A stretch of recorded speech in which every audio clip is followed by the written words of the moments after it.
At my graduation party, Dad raised his glass and said it loud enough for the music to drop. You didn't deserve this success. Your sister did. Laughter froze. Glasses paused midair. Then Mom chimed in, as if reading from the same poison script. She's always been the golden child. Not like you. The cake sat behind me, untouched. My degree, framed in gold, shimmered in the corner like a joke.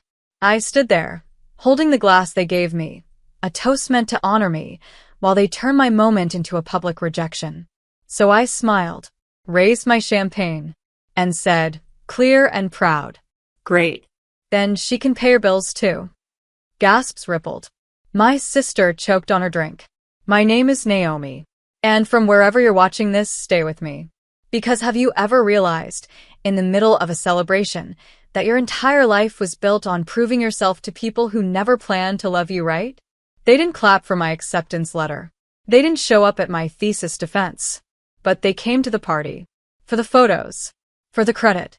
I watched my mom's expression shift, from smug to stunned. Dad opened his mouth, probably to bark something cruel, but I was already walking away. Out the door. Off the porch. Into the night air that felt more like family than they ever did. Aaron was waiting by the car. You okay? He asked, stepping forward. No, I said. But I will be. Because in that moment, something in me shattered, not out of pain but release. I was done trying to earn love. Done writing checks, literal and emotional, to parents who only saw me as a utility. They wanted golden child worship? Then they could live without my gold. The next day, I cut them off. Every automatic payment. Every card with their name. Every account that bore the weight of my loyalty. Gone. That was the beginning. But what came next made them regret ever opening their mouths. I thought the silence would feel like guilt. Instead, it felt like freedom.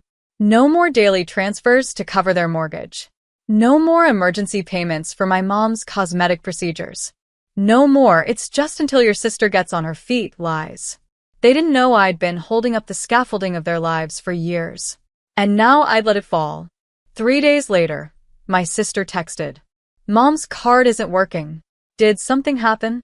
I stared at the message like it was a joke. Something happened? Yeah. Truth happened. I didn't reply. Aaron and I were already on the road, a long overdue weekend trip. As the engine hummed and the sun dipped behind the hills, he reached over and held my hand. You finally did it, he said. I don't think they even know how much I gave, I whispered. He looked at me. They don't. And they never will. That's why you had to stop. Because here's the part no one claps for. While my sister was out finding herself, I was working 2 jobs and paying off their second mortgage. While they praised her Instagram milestones, I was the one wiring money to fix their plumbing and clear their credit card debt. They worshipped her glow, but it was lit by my fire. Until I blew it out. That night, Mom called 12 times. Dad texted, grow up. This is petty. My sister left a voicemail crying, they're not eating, Naomi. You're being cruel. Full? You mean like calling your daughter an embarrassment on her graduation day? Like years of emotional exile unless I was needed for a bill? Cruel was expecting love without giving any. Still, part of me ached. So, I did something I never thought I would. I opened the folder. The one with all the receipts, literal and emotional. Bank statements. Wire transfers. Grocery bills. Rent deposits. All tied to my account. I printed them. Packaged them. Wrote one note on top. Here's what your golden child never gave you. Then I mailed it. No return address. Just a silence louder than my years of begging to be seen. Let them feel what I felt all this time. Unseen. Used. And finally, done. 3 days later, they showed up at my doorstep. No warning. No shame. Just rage behind fake concern. I opened the door slowly, one hand on the frame. There stood my mother in pearls she couldn't afford anymore, and my father gripping the railing like he wanted to tear it off. Can we come in? She asked, eyes glossy. We just want to talk. I didn't move. Talk. Or corner me again, like you did at my graduation? Dad scoffed. You really think punishing us makes you the hero? No, I said, steady. It makes me free. Aaron stood behind me, silent, present. My unspoken strength. You're blowing everything out of proportion, my mother said. We were trying to push you, to motivate you. I laughed. Cold. Calling me undeserving in front of strangers was your idea of motivation? We didn't mean it like that, she snapped. You always twist everything. There it was. The gaslight flicker I knew too well. I folded my arms. So, the groceries I paid for? The mortgage I covered? That was also me twisting things. They stayed silent. I stepped out, closing the door gently behind me. Here's the truth, I said. You didn't come to love me. You came because you lost your safety net. Dad opened his mouth, but I cut him off. For years, you gave her the praise and me the responsibility. She got the spotlight. I got the bills. She's your sister, Mom said weakly. She needed help. And I needed parents, I snapped. But instead, I got used. Her eyes finally welled up, not with understanding, but panic.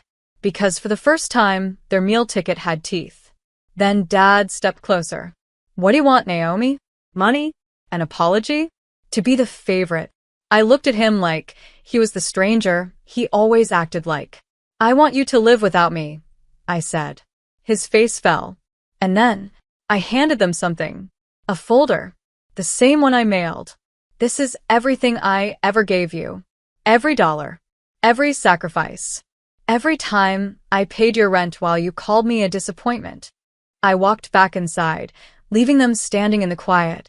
I didn't slam the door. I closed it like a chapter. They didn't call again. But someone else did.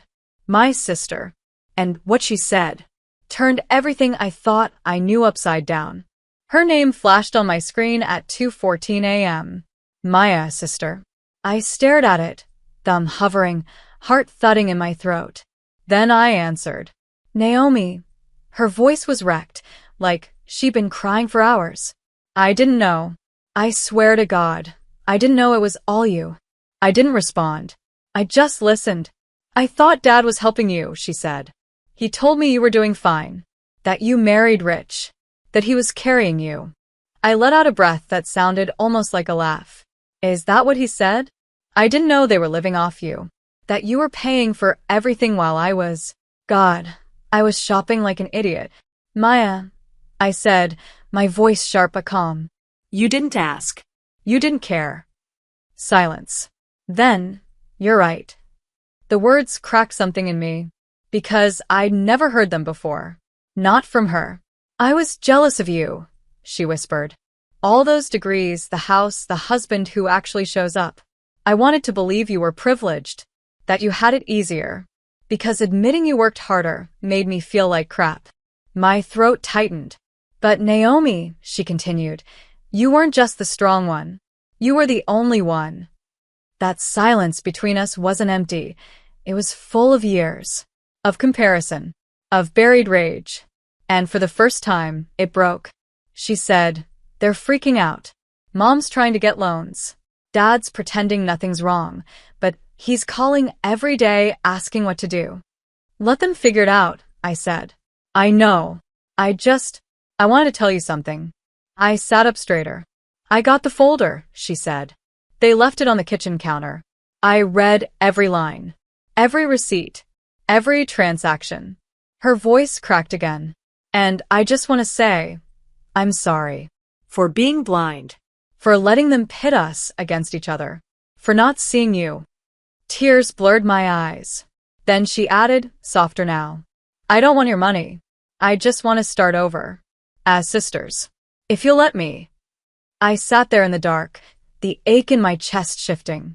Because I realized this was the apology I'd waited years for. Not from my parents. But from the one person who could actually give it meaning. And maybe, just maybe, I wasn't alone anymore. We met at a quiet cafe on the east side. No cameras, no parents, no noise. Just two women who shared a childhood and almost nothing else. Maya walked in looking like she'd aged 5 years in 2 weeks. Her once perfect nails chipped. designer bag traded for a tote. And her eyes, red-rimmed, tired, but finally honest. I didn't know what to wear, she joked softly, sliding into the seat across from me.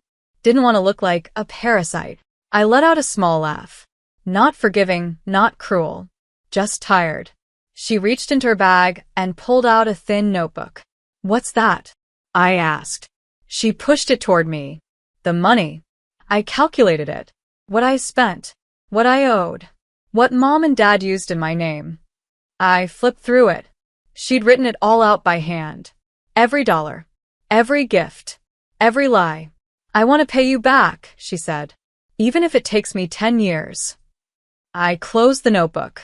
You can't buy your way back into my life, I said. This isn't about the money anymore. I know, she said. I just needed you to know I see it now. I see you now. For a while, we just sat there. Two sisters with a history carved by favoritism, silence, and unspoken bruises. Then I said what had been clawing at me for weeks. Did they ever love me, Maya? Or just need me? She reached across the table and held my hand. They don't know how to love the strong one. They only know how to take from her. I looked down, swallowed hard. All these years, I thought if I just gave more, they'd finally let me in. You are never outside, she whispered. You are just above. That broke me. Not into pieces, into truth. Because I finally understood. I wasn't unloved. I was inconvenient, unbending, unbought, and now untouchable. We left the cafe quietly. No big moment. No hug. But before we parted, Maya turned to me. You were always the one I wanted to be. And then she walked away. Not my enemy. Not my rival. Just a sister. Trying to become someone real. The next call came from a number I didn't recognize. When I answered, the voice was shaky but sharp. Naomi, it's your father. I nearly hung up. But something in me, curiosity, maybe kept me still. I'm not calling to fight, he said quickly. I'm calling because I'm scared. I waited. We're losing the house. The creditors froze the joint accounts. Your mother's having panic attacks. Where? He stopped. Swallowed. We're not okay. I wanted to laugh. Or scream. Or say good. Instead, I said nothing. Then he added the part he'd never said before. And I realized I was wrong. The words hung in the air like smoke. You raised a glass at my graduation, I said, and tore me down in front of everyone. I know, he said. I was angry, jealous even. You didn't follow the path I planned, and still, somehow, you became more than all of us. I closed my eyes. You told me I didn't deserve it, I whispered. That Maya did. He exhaled. I thought favoring her would push you harder. But all it did was make me blind to the one child who never stopped showing up. I waited for it to land. And when it did, I asked, what do you want from me? He was silent for a beat too long. I don't know, he finally said. Maybe forgiveness. I laughed. Not bitter. Just done. Forgiveness is earned, not owed, I said. And honestly, I don't need anything from you. Not even that. He tried to respond, but I ended the call. Not out of cruelty, but closure. Because I'd spent years begging for his love, and in doing so, forgot to love myself. Now I was rebuilding, brick by brick. Later that night, Aaron poured me a glass of wine and kissed my shoulder. You okay? Yeah, I said, watching the city flicker beyond our balcony. For the first time, I think I am. Because I'd walked through the fire they lit with their rejection. And I didn't just survive. I walked out shining. Not for them. Not for validation. For me. And this time, no one could dim it. I didn't think they'd show up. But they did. All three of them, Dad, Mom, and Maya, stood on the sidewalk outside my townhouse in clothes that no longer screamed wealth, but whispered reality. They looked small. Not in size. In presence. I watched from the upstairs window for a moment before I came down. Aaron tried to stop me. You don't owe them anything, he said gently. I know, I said. That's exactly why I'm going. I opened the front door and stepped outside. Didn't invite them in. Dad cleared his throat. We'd like to talk. I nodded. So talk. Mom was the first to break. I don't recognize myself anymore, she said. We treated you like a second-class citizen in your own life. We just never expected you to walk away. You didn't expect me to realize I was always standing alone, I corrected. Maya stood behind them, quiet, supportive. Changed. Dad took something out of his pocket. A checkbook. I want to repay you, he said. Whatever we owe, I'll find a way to give it back. I didn't take it. I didn't even flinch. I don't want your money, I said. I wanted your respect. And you buried it under years of insults and favoritism.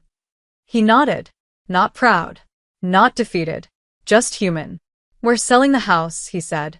Moving out of the city. Starting fresh. That's good, I said. Maybe now you'll learn to build something without using me as the foundation. Silence stretched between us like glass. Then Maya stepped forward. I'll never let them treat you like that again, she said. You have my word. I believed her. Not because of what she said, but because of what she'd already done. I took a deep breath. I'm not coming back to the family you were, I said. But maybe, someday, I'll visit the one you're trying to become. No one spoke. But something broke in the silence, and not in me this time. In them. They left without protest. No hugs. No grand moments. Just a quiet, uncertain retreat. And as I closed the door behind me, I felt it deep in my bones. They didn't know me anymore. I did. 6 months later, I threw a party. Not for approval. Not for family. But for every version of me that survived them. It wasn't extravagant. Just laughter, real friends, soft music, and candles that flickered like the fire I'd rebuilt myself from. No cameras. No forced smiles. No walking on eggshells. Just me, whole. Maya came. She brought flowers and a card with just 3 words inside. You changed me. And I believed her. She'd gotten a job. Downsized. Paid me back what she could, little by little, even when I told her she didn't have to. She came to dinner sometimes. She listened. She didn't compare. And she never once said the word golden again. Mom and Dad didn't come. But they mailed a letter. Handwritten. Honest. They wrote about therapy. About reflection. About how their silence had a body count. And how I was the first person who ever made them look in the mirror. They didn't beg to come back into my life. They just said thank you for cutting the cord that made them finally grow. I stood on my balcony that night, wine in hand, Aaron's arm around my waist, the city breathing beneath us. You still think about it? He asked. Sometimes, I said, but it doesn't hurt anymore. Because I realized something they never did. They tried to bury me in shame, but I used it as soil. I grew in it, became someone they couldn't control, couldn't define, couldn't destroy. The golden child? That title meant nothing to me now. Because I wasn't gold. I was forged. And I didn't shine because they let me. I shined because I burned.